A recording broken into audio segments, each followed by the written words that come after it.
This podcast does not provide medical nor legal advice. Please listen to the complete disclosure at the end of the recording. Hello, possums.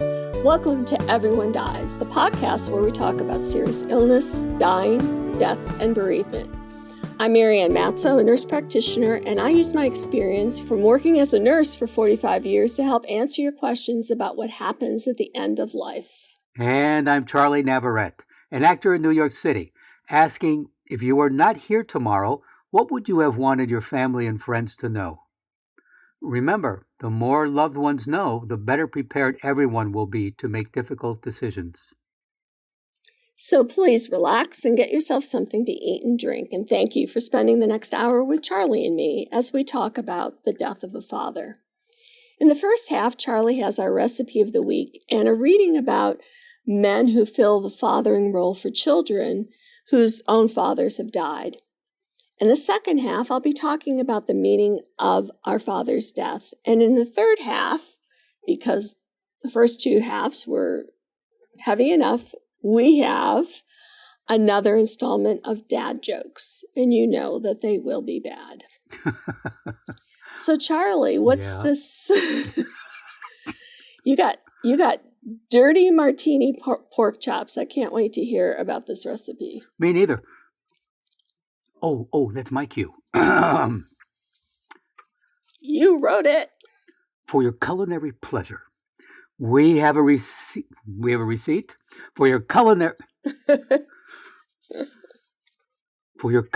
pleasure, we have a recipe for dirty martini pork chops that you can make for your next funeral lunch. I know that there are those of you who prefer the flavors of a dirty martini, something that looks like day-old dishwater but with a salty bite alongside a meaty dish. Well, let's say pork chops. Now there is no need to drink and eat them separately. Sear the chop, saute with a dirty martini, and voila! Dirty martini pork chops. On its own, the dirty martini has a bad rap, and deservedly so. The classic martini was stirred so as to not bruise the gin. Writer Somerset Maugham further observed that martini should always be stirred, not shaken, so that the molecules lie sensuously on top of the other. And if I may interject for a moment, so here in New York, we have the Algonquin Hotel. And what if we say no? Yeah, go ahead and try to stop me, Kappa. So at the Algonquin Hotel, when you are next in town and you want a martini, or may I recommend the Algonquin? It ain't cheap, but those martinis are not shaken. They are gently stirred, not bruising the gin. And is there such a thing as bruising gin? I would say so, yes. I can't quite exactly describe it. But yes, you do want those gin molecules to lie sensuously. And if you start shaking the damn thing like you're 007, no. So I blame Ian Fleming for bruising drinks. But I digressed. So, where were we? Yes. Now, to be fair, when the gin and dry vermouth simmer in a skillet of pork fat, the booze dissipates and the basic essences take charge. No stock or water. The salt and acid of Mr. Dirty that drinkers love infuses the meat to its specific flavors. Once the meat has been seared and you've tossed in some garlic and shallots or whatever flavorings you prefer, those great bits and juices make the pan sauce even more flavorful. Or as stated in the Washington Post, dirty martinis are in order when you're looking for something savory, briny, and assertive. Instead of deglazing with wine to build a pan sauce, why not use gin and dry vermouth? Oh, that's why. Add green olives and their brine for requisite salinity, a twist of lemon peel, and juice for the floral qualities of the gin, and a final finish of butter for glossy softness. Remember, you want that glossy softness. I don't know what that means, Yes, but I've been looking for that my whole life. I hope you find it. Moving on. So, that for a segue. Now, this is from an anonymous Facebook post. I don't know any more about this than that. So here we go. The telephone rang. It was a call from his mother. He answered it, and his mother told him, Mr. Belser died last night. The funeral is Wednesday. Memories flashed through his mind like an old newsreel, and he sat quietly remembering his childhood days. Jack, did you hear me? Oh, sorry, Mom. Yes, I heard you. It's been so long since I thought of him. I'm sorry, but I honestly thought he died years ago, Jack said. Well, he didn't forget you. Every time I saw him, he'd ask how you were doing. He'd reminisce about the many days you spent over his side of the fence, as he put it. I love that old house he lived in, Jack said. You know, Jack, after your father died, Mr. Belser stepped in to make sure you had a man's influence in your life, she said. He's the one who taught me carpentry, he said. I wouldn't be in this business if it weren't for him. He spent a lot of time teaching me things he thought were important, Mom. Yeah, I'll be there for the funeral. As busy as he was, he kept his word. Jack caught the next flight to his hometown. Mr. Belser's funeral was small and uneventful. He had no children of his own, and most of his relatives had passed away. The night before he had to return home, Jack and his mom stopped by to see the old house next door one more time. Standing in the doorway, Jack paused for a moment. It was like crossing into another dimension, a leap through time and space. The house was exactly as he remembered. Every step held memories, every picture, every piece of furniture. Jack stopped suddenly. What's wrong, Jack? His mom asked. The box is gone. What box? Mom asked. There was a small gold box that he kept locked on the top of his desk. I must have asked him 1,000 times what was inside. All he'd ever tell me was the thing I value most, Jack said. Well, it was gone. Everything about the house was exactly how Jack remembered it, except for the box. He figured someone from the Belser family had taken it. Now I'll never know what was so valuable to him, Jack said. I'd better get some sleep. I have an early flight home, Mom. It had been about 2 weeks since Mr. Belser died. Returning home from work one day, Jack discovered a note in his mailbox. Signature required on a package. No one at home. Please stop by the main post office within the next 3 days, the note read. Early the next day, Jack went to the post office and retrieved the package. The small box was old and looked like it had been mailed 100 years ago. The handwriting was difficult to read, but the return address caught his attention. Mr. Harold Belser, it read. Jack took the box out to his car and ripped open the package. There inside was the gold box and an envelope. Jack's hands shook as he read the note inside. Upon my death, please forward this box and its contents to Jack Bennett. It's the thing I valued most in my life. A small key was taped to the letter. His heart racing and tears filled his eyes, Jack carefully unlocked the box. There inside, he found a beautiful gold pocket watch. Running his fingers slowly over the finely etched casing, he unlatched the cover. Inside, he found these words engraved, Jack, thanks for your time. Harold Belser. The thing he valued most was my time. Jack held the watch for a few minutes and called his office and cleared his appointment for the next 2 days. Why? Janet, his assistant, asked. I need some time to spend with the people I love and say I care for, he said. Oh, by the way, Janet, thanks for your time. Life is not measured by the number of breaths we take, but by the moments that take our breath away. Think about this. You may not realize it, but it's 100% true. Number 1. At least 15 people in this world love you in some way. 2. A smile from you can bring happiness to anyone, even if they don't like you. 3. Every night, someone thinks about you before they go to sleep. 4. You mean the world to someone. 5. If not for you, someone may not be living. 6. You are special and unique. 7. Have trust. Sooner or later you will get what you wish for or something better. 8. When you make the biggest mistake ever, something good can still come from it. 9. When you think the world has turned its back on you, take a hard look. You most likely turn your back on the world and the people who love and care for you. 10.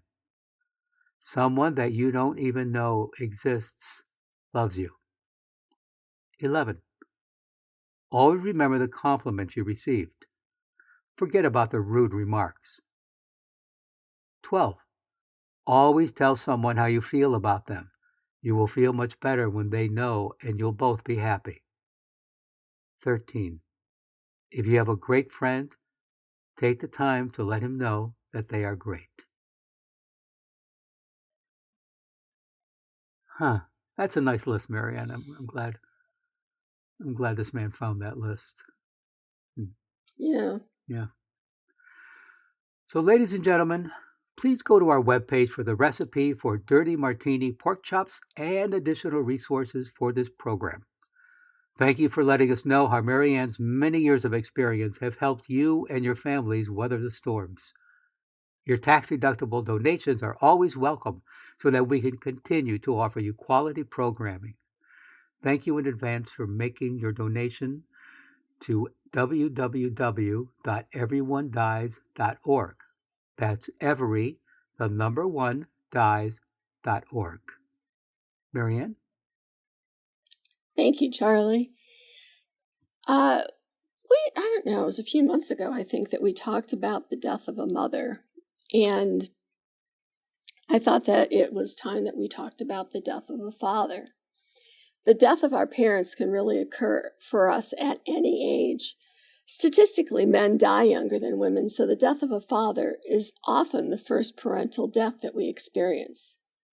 For me, my dad died when I was 15, and I'm the youngest of our family, so I had him in my life for a much shorter period than my siblings did. I was 15 years younger than my sisters and 7 years younger than my brother, so the man who was my father was different than the father my siblings had. Mine was older, in poorer health, and by then, running his own business, which, among other things, kept him away from home a lot. I felt his death strongly, not in small part to the fact that, as a freshman in high school, I was the only child left in the house with my mother. One thing that his death taught me was that life could be very short. He would talk to my mom about the things that they would do after I graduated from high school. Those things never happened. And my takeaway message was that if there was something you really wanted to do, you should do it because there was no guarantee about tomorrow. Rightly or not, my other lesson was that children can interfere with doing the things that you want to do. I didn't have my first child until I was 39, after I had all the schooling I wanted, traveled, and felt that I was really ready to devote myself to being a mother. Now, Charlie's dad died last fall when Charlie was like 1 billion years old, but I'll let him tell you about that in the third half. Thank you. You're welcome. Studies suggest that daughters have more intense grief responses to the death of their parents than sons do. This isn't to say that men aren't significantly affected by a parent's death, but they take a longer time to process their feelings.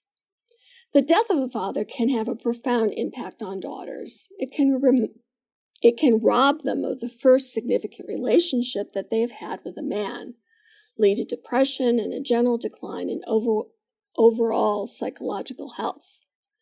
A father's death can also lead a child to engage in unhealthy behaviors, such as drinking. When a woman's father dies, she loses a major figure in her life. Someone once very close to her is now gone forever. A father's death impacts his daughter's long-term emotions. Certain things will trigger her to think back to her father's death, such as car accidents, hospitals, or strangers that look like her father. Her emotions may forever be a roller coaster, and she might change as a person. The gender of both the parent and the child can influence the grief response to their death. For a boy, and then the man he becomes, his father's death can affect his relationship with intimacy, with women, friends, and his own children. This is a crucial relationship in a boy's life. Freud once wrote that the death of a man's or boy's father is the most important psychological event in his life. Now, in his book Fatherlust, Shethik discusses the interviews he conducted with men whose fathers had died. He divided their reactions of their death into 4 types. The first being dashers. Now, dashers speed through mourning and get on with their life, often without any crying. Instead, they take a rational approach to their father's death. Dad was old, they reason, or at least he's out of his misery. Dashers think and rationalize their way through their grief. The second type were delayers. Delayers also display little emotion at the time of the death, but a delayer experiences a strong reaction to his father's death in the months or even years that follow. This might happen after building a community of support or coming to understand his feelings better. The third are displayers. Displayers, in contrast, express powerful and acute emotional reactions when their fathers die. They tended to experience their grief as happening to them, and they were not in control of it. The fourth type were doers, about 40% of the total. The doers were deeply moved when their fathers died, but a doer deals with it through action. For example, one man Chechnik interviewed used his father's tool to build a container for his ashes. What set doers apart was their focus on action. Most often, the actions were things that consciously connected a son with the memory of his father. His research describes the reactions, and he recognizes that the death of one's father has a monumental impact on most men, especially when the son doesn't have a close relationship with him. Having an attentive father as a healthy role model can help a son accept his own masculinity and grow into an honest, authentic, and integrated man. The death of the father could leave a child with overwhelming grief if they never forged a bond with their father, even if their father was difficult, disagreeable, or downright abusive. Once dad is dead, it's harder to deal with the ghosts than with real people. Nobody's dad was either that great or that bad. He was just a wounded human being, and kids who have a chance to work that out before dad dies can draw comfort from that. So here's some strategies that could help you deal with the death of your father. First is to share your grief. Talk to friends, colleagues, and family members about what you're feeling. They may not bring up your father's death, but they will listen when you do. It's good to share your feelings with your siblings. Just be aware that their relationships with your father could be different from your own. Second, forgive yourself. No one has a perfect relationship with their parents. You and your father may have exchanged harsh words. You may have passed up opportunities to be with him. Forgive yourself and realize that your father was not perfect either. Third, grow through loss. Take lessons from your relationships with your father. Use them to make your life better. These could be positive, like my father could find humor in anything. They can also be negative, like dad hated to apologize even when he knew he was wrong. Both types of lessons can be valuable. And lastly, find ways to remember your father. Some people find solace through visiting grave sites. You may prefer to write down your memories or work with your dad's favorite charity. Everyone's timetable for grief is different. You may still be sad about your father's death after others have returned to their normal lives. That's okay. But consider getting help if you have any of these symptoms, like new or unexplained physical problems, grief that interferes with work or home duties, extreme anger or anger that's easily triggered, self-destructive behaviors such as excessive drinking, suicidal thoughts, or the overuse of medications. Human beings are built to bounce back after loss. If this isn't happening for you, you might need to see a therapist, and the therapist can help you work through your grief. If your father is still alive and you're not talking to him because of past hurts, ask yourself if it isn't time to mend the relationship, because it can't be mended after he's dead. Your grief will be less complex if you're able to find a resolution and forgiveness to the problem. Say what needs to be said while they're still alive. Even though I was only 15 when my dad died, he knew that I loved him.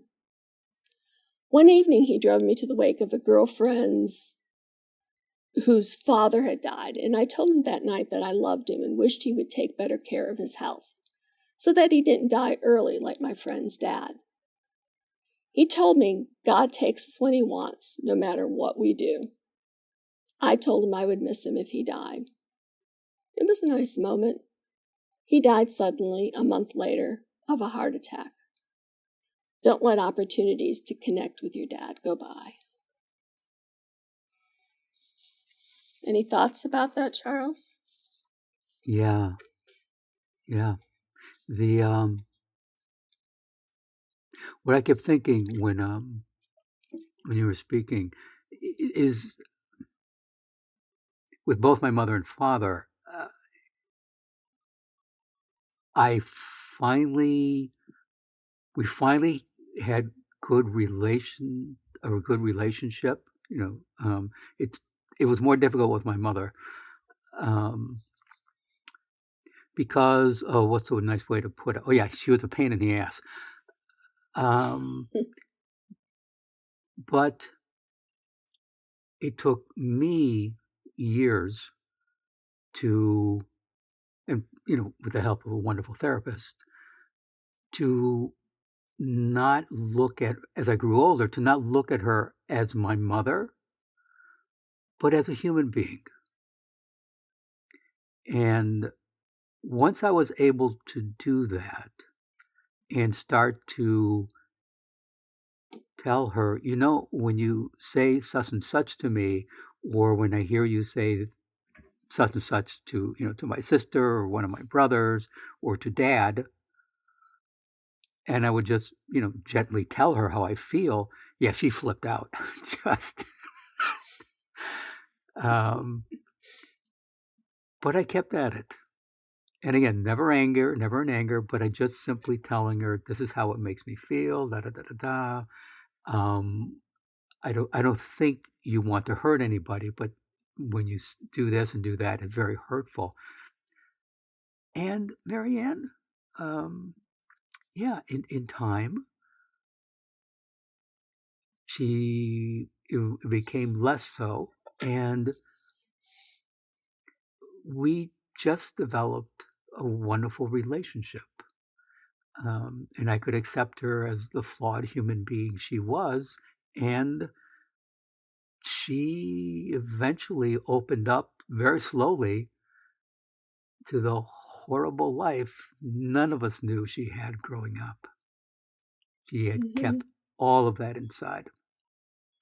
It was easier with my dad, but he was not a touchy-feely, I hate using that phrase.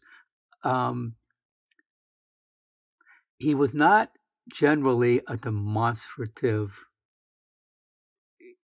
emotional man. But again, as I grew older, I started seeing, oh, you want to give me a hug.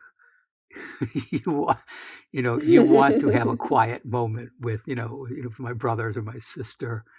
But it just made him uncomfortable. So, I just guided him through it. I said, I want a hug. And he would get uncomfortable, but he did not push me away. And it was, of course, easier, what you had mentioned with you and your dad. It was easier, to get a hug from my sister. than it was from me. But again, by the end of his life, he stopped, being rigid with one of us would give him a hug, and it was nice. So when when he died, as he approached death, um, he actually began to say to us, collectively and individually, I love you. Oh, that's great. Yeah. Um, and I know that was difficult for him. And even at the end, it was still not easy, but I could see it was easier than it had been years before. But there you are. So I'm very happy. I was able to develop, those relationships with my parents. So I think one thing that you said that's important is to remember that our parents are people. Oh, absolutely. And that sometimes, that mom or dad is a pain in the ass. I don't even. Well, seen as inconvenient, pain, whatever. Yeah. And our kids often don't really see us as people, Yep. No, I agree. And I think that when they, at a certain point, that maybe part of our parenting is to remind them that we're people. Yeah. And that their words do matter and how they approach us do matter. Yeah. Yep. Well, I had said that it was going to be a heavy first and second half. Mhm. So how about some horrible dad jokes? Why not? Oops. Why not? Let's go for it. A Yorkshire man is lying on his deathbed. He had been unwell for a while, and the time was drawing near. The man had asked for his family to be gathered in the bedroom to say their goodbyes. Is my darling wife here with me? Yes, love. And is my son here in the bedroom with me? Yes, father, I'm here.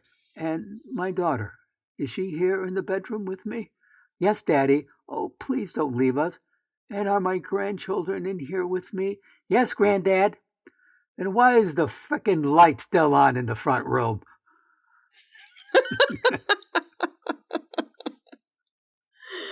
That's probably be my last words. I would like mine to be lights out. And away we go. A physicist, a mathematician, and an engineer are all found guilty of treason and sentenced to death by guillotine. The priest reads them their last rites. Then the king orders the executioner to kill the physicist. The executioner offers the physicist two choices. Would he like a hood on or off? And would he like to be executed face up or face down? The physicist replies, I spent my whole life studying the heavens. I would like to face the sky with the hood on like night. The executioner positions the physicist and drops the blade, and it stops inches from the physicist's neck. The priest cries, It's a sign from God. The man is innocent. Set him free. So the king pardons him and orders the mathematician executed next. The executioner offers the mathematician the same choices.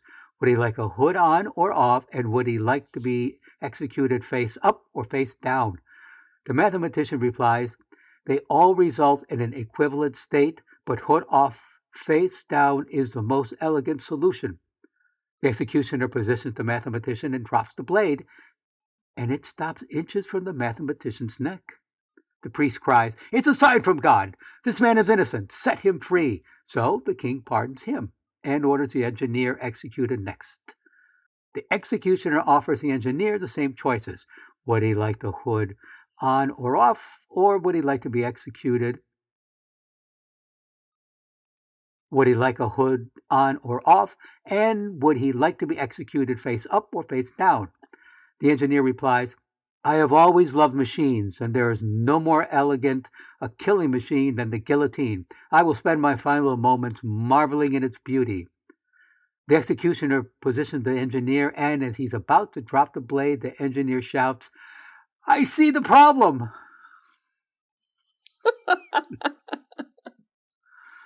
A lawyer was interviewing a doctor about the death of a patient. "When you examined the patient, did you check his pulse?" asked the lawyer. "I didn't," said the doctor. "And did you listen for a heartbeat?" said the lawyer. "No, I did not," the doctor said. "So in other words," the lawyer said, "when you signed the death certificate, you had not taken adequate steps to confirm he was dead." "Well, let me put it this way," said the doctor. "At that point, the man's brain was in a jar on my desk. But for all I know, I guess he could have been out practicing law."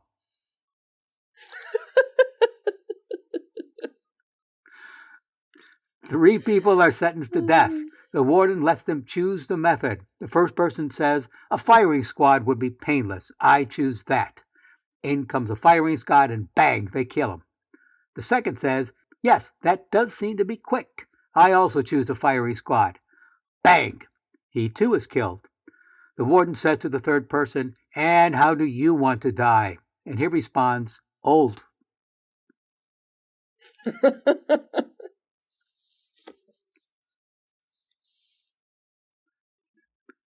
Death. "Jack, your time is up. I'll take you now." Jack, "Not today, please. I have a lot more to do." Death, "Oh no, you're the first on my list to die." Jack, "All right, I'll finish what I'm doing first. Even better, I'll make you some coffee while you wait. And after I'm done, we can leave." Jack put sleeping pills in the coffee, and with Death fell asleep, Jack erased his name and placed it at the end of the list. Death, "Whoa, my friend, I slept well. You're a good person, Jack. You treated me very well. Because of that, I'll just start with the last name on the list." Oh. And as Monty Python used to say, now for something completely different. My father died in early September 2022. He was 97. He had been living independently, walking around his building daily for exercise. One day, feeling he did not need his walker just to walk from his living room to the bedroom, he fell. It's always about falling. Mentally and emotionally, he recovered, exercised hard to literally get back on his feet. But he began to hallucinate a bit, imagining he was giving instructions at the steel aluminum factory where he had worked for over 40 years, assembling pieces of metal which found their way into the cars of the big three automakers.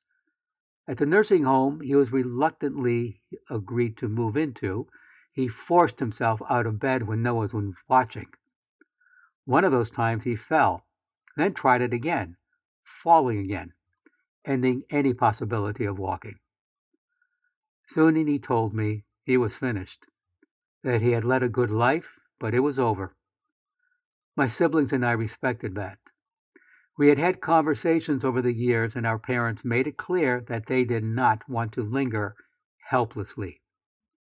In my family, among my siblings and I, we each have our own limit, which the others know about, respect, and will pull the plug.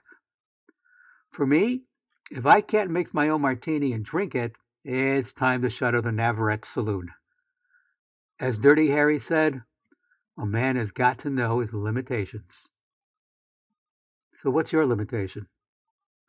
Think about it and let your loved ones know. And get it on paper. Find someone who will follow through on your wishes and advocate for you. Doesn't have to be a family member. Hey, it's your party and you'll die as you want to. Learn from my dad. In the end, too many times, it's about the falls, especially in older people. In the opening paragraph of the novel, After the Lights Go Out, the author states, "Break the spirit and the body follows fast." My dad went fast. We miss you.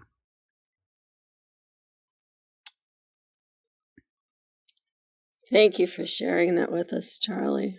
I know it's been a hard couple years. Yeah. Please stay tuned for the continuing saga of Everyone Dies, and thank you for listening.